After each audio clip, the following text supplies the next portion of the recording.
Hey guys, welcome to my review of PC Building Simulator. I got this game a few months ago in the Humble Choice bundle and for January, and I've had a lot of fun with it so far. I have had a good amount of time to play and develop my opinions, so let's get right into it.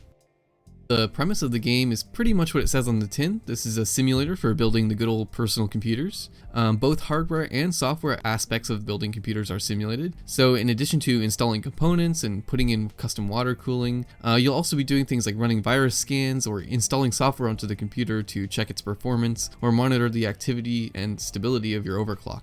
You might have to go to the BIOS to diagnose why a drive isn't being discovered, or for example, when you create a PC or install a new drive, you have to plug in your USB to install the operating system. And you even use apps on these buildable computers in order to order the parts and check your emails within the OS. The OS actually pretty much is fully functioning within like a reasonable degree, right? It's not like a full, complete computer OS, but it's all very detailed and realistic. You won't be going super in depth like installing driver software for graphics cards or downloading BIOS updates, but I think this game strikes a good balance between putting in what's necessary to simulate realistically and not over simulating to the point where things become tedious. All of this is done with parts that exist in real life. The developers and publishers of the game are in partnership with pretty much all of the big names in the PC component market, which lets them put these real parts in the game for us to play around with. However, many of the parts are more modern, within the last 10 or so years I think, so some older components or less well-known parts from, less well-known manufacturers might not be in the game. For example, the case for my computer isn't in the game, so I can't really completely build my PC. However, the game does have mod support, and there are mods out there which add thousands of parts to the game, so if this bothers you for some reason, you could probably find a mod that adds whatever component you're looking for. Coming into this game, I already have had some experience with building PCs. I still consider myself a novice, having received a lot of help over the years from my friend, who you can check out at his YouTube channel, Tristan Tries, really great channel, check it out.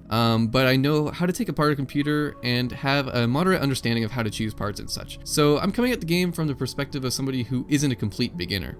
What I like about this game is, while it is of course a game, it also serves as an educational tool to let people who are interested in PC building have a way to get that kind of hands-on experience in building PCs without all the hassle and cost of tinkering with components in the real world. Like, I know from experience, I had a bunch of problems with my PC at one point. Removing a motherboard when you have to take everything else out as well can take like 30 minutes, right? Whereas in a game, you can do it in like 2 to 3 minutes because you don't really have to deal with the real life issues of, having to fit your hands into tight corners or, having a screw that just is giving you so many issues and just won't budge for like 5 minutes. And so you can kind of focus on like the really more important aspect, like of, having the experience of building a computer.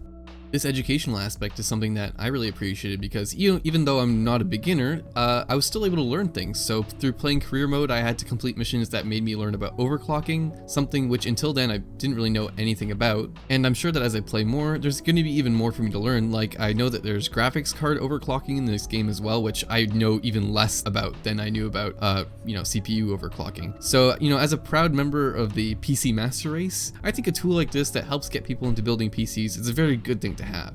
But I just want to add the caveat that even if you learn something from this game, I would still do way more research on how to do it in real life before you try to do it on an actual computer. From my experience, the only constant in PC building is that you'll run into something that you didn't expect. So try to minimize that as much as possible through research and don't assume that the process in this game will be the same as in real life. So there are 3 major modes in this game: career, how to build a PC mode, and free build. I think career mode is the main mode for me, but I'll briefly talk about the other 2 as well. So how to build a PC mode is a kind of tutorial mode for people who have never even built a PC before or have very little experience with understanding the components of a PC. This mode walks the user through building a simple PC while educating through instructions and tooltips about each part of the PC and why it's there. I think this tutorial is pretty good as far as tutorials go. It gives just enough information and takes just enough time to complete without feeling overwhelming or tedious. This mode definitely helps with the educational aspect of the game, and it's great that it's in here to introduce people to building in a more structured way if they don't like learning by messing around and tinkering. One thing about this mode is that it seems like it hasn't been updated in a while. The UI's design and way certain parts and things are manipulated feels different from the main game, and it seems like this mode was designed in an earlier stage of the game's development, and a little update to it would probably be in order just to kind of bring those design elements consistently together. Rebuild mode is pretty self-explanatory. It's basically just your sandbox mode. It puts you in the normal career mode workshop with every part unlocked and available to use unlimitedly, as well as all the upgrades like auto cable attachment and auto screw enabled if you want to use them. So it's great if you just want to mess around and try different builds out without having to deal with ordering the parts and spending money in your career mode save, or even working your way up to getting those parts. It's definitely worth coming in here and tinkering with things to practice or learn more about the parts. They have some pretty exotic and luxury cases and parts, so you can vicariously live out your fantasy of creating your dream PC that is just way too expensive to actually justify building.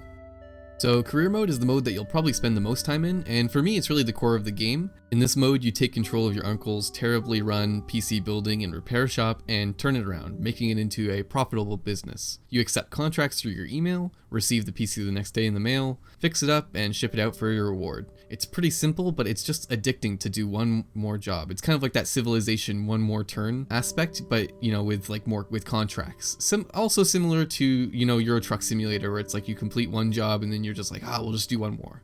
This is a progression based mode, so you start out with limited parts and work your way up, unlocking new parts to buy as you go, new apps for testing the computers and running the business, and quality of life upgrades to your workshop and equipment, so like locker storage to store more computers, or more tables so you can work on more PCs at a time, or tools which auto screws in just to reduce the gamey aspect of clicking on each screw and making them screw in to improve your quality of life. I think progression is handled really well in this mode because, you want to have new content like new parts and stuff to work with, but you also want to give the players the ability to automate certain tasks, which at this point in the game they've done a million times before, like plugging in your, HDMI cables, right? So I think that's a really great aspect of this game, and it's something that other games that are similar, like Rover Mechanic Simulator, lack. I think the economy and business aspect of this mode is handled really well and adds a lot of depth to the game. Each of the contracts that you take for a client will usually have some sort of limitation or stipulation in how you complete it. For example, one client might say, you can't use used parts in this PC, or you have to use a part from this manufacturer, or they might say, the PC has to benchmark at this level in 3D Mark, which is this benchmarking program that you actually install onto the computer in the game and run. I found that these requirements forced me to think more deeply and creatively about the decisions I was going to make in how to build, fix, or upgrade a PC. For example, you might have a customer which wants you to upgrade their graphics card, so you replace the graphics card they had with a new one and send the upgraded PC on its way. But you don't have to give the old card back. So you now have a free graphics card to use because the old one you bought was just covered by the customer's budget. You could sell this card for some extra money, or you could hold on to it and put it into another customer's computer as long as they don't care about having used parts. Later in the game, you get basically access to knockoff eBay, so you can do the same thing here, just buy parts or even whole PCs at a discounted price and hold on to them until they become useful for a client.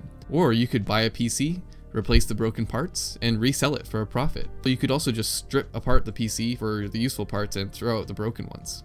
Love being able to make these sort of choices and plan ahead to find creative ways to turn a profit.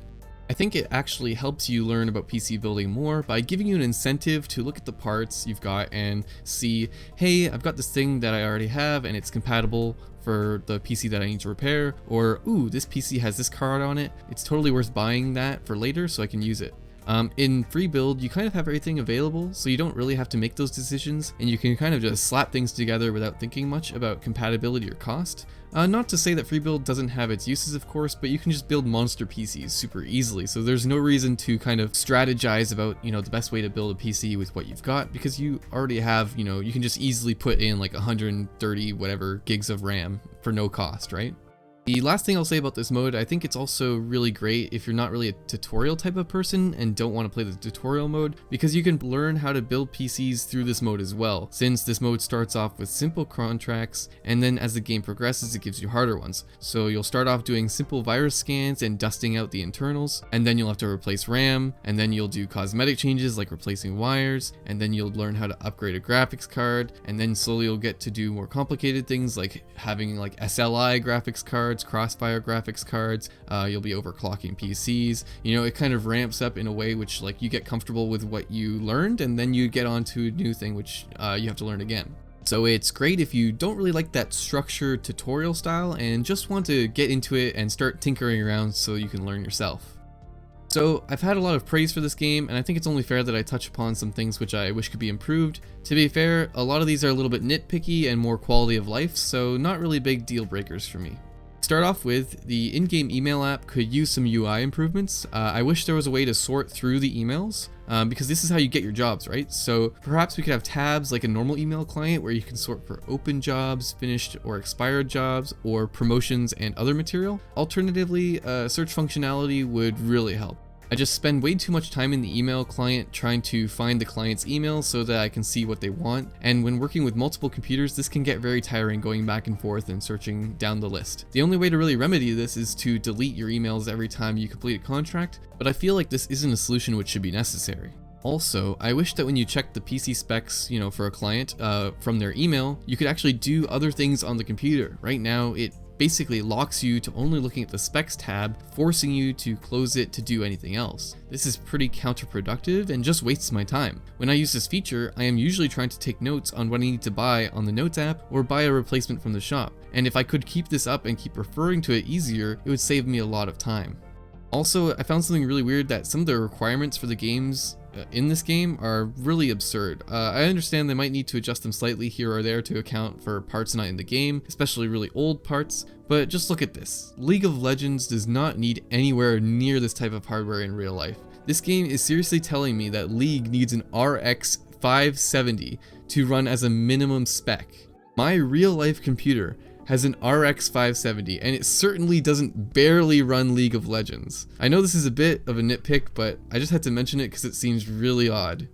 Another issue I have is with the parts ranking list app, which is a tool in game which kind of like ranks all the graphics cards and CPUs against each other so you can get a better idea of what you need for a PC. The issue with this, however, is that it seems to only rank the ones that you have unlocked, while often you get requests like, hey, I want my computer to run this game at its recommended spec, like I mentioned before with League, but in the recommended spec app, it says like it needs this thing that you haven't unlocked, so you can't actually tell if you're a novice builder, where that is on the rankings, so like which cards you could use alternatively for it.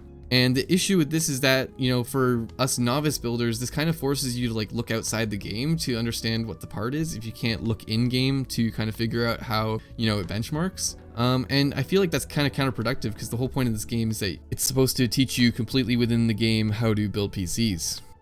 But besides those hiccups, I haven't really run into anything that has held me back in playing this game, and I've had a really good time.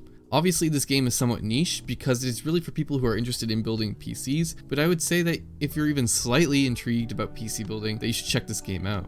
Also, if you're a fan of, tinkering type simulator games like My Summer Car, Car Mechanic Simulator, or Rover Mechanic Simulator, this would also be a game that you like. And especially if you're like me, if you like chill simulator games, this is also a great game. It's a relaxing game, but it does require a little bit more critical thinking on a minute-to-minute basis than games like Euro Truck Simulator 2. Like you can still listen to YouTube videos or watch TV while you play. You just might have to pause now and then to solve a tough problem that you really need to think about, and when your music or whatever would be distracting. But yeah, it's still a very relaxing game nonetheless, and once again, I think this is a great game to grab if you're into any of those types of genres.